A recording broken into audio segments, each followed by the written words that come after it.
The joyful celebration on the banks of the Red Sea was over. The pillar of cloud began to move again. The Israelites knew it was time to move on, so they followed the cloud into the desert. For 3 days, they traveled without finding water.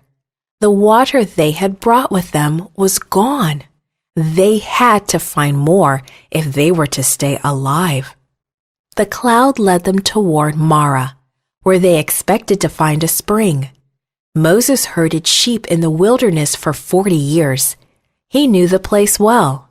He knew the water at Marah was bitter and not fit to drink.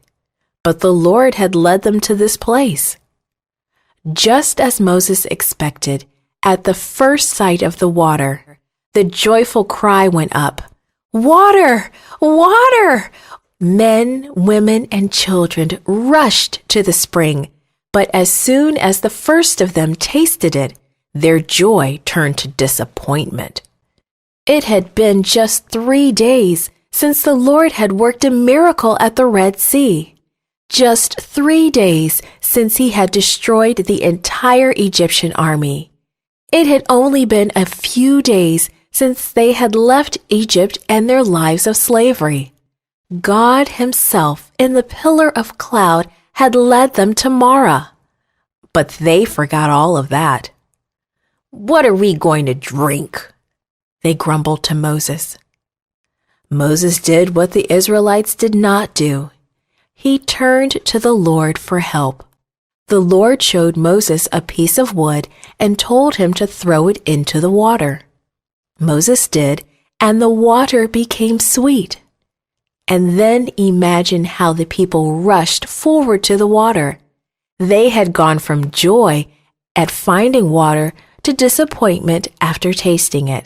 Now they were back at joy after God worked the miracle. They were no longer in danger of dying of thirst. They had been saved. And then God gave them a promise through Moses. "Listen carefully to the voice of the Lord and do what is right in his eyes.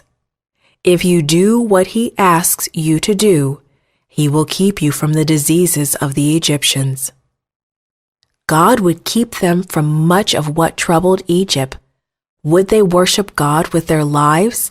Would they honor him with their obedience? If they did, God would give them happy lives. God gives you the joy of salvation. Just as the Israelites were saved by the sweet water at Marah, you are saved by the grace of Jesus Christ.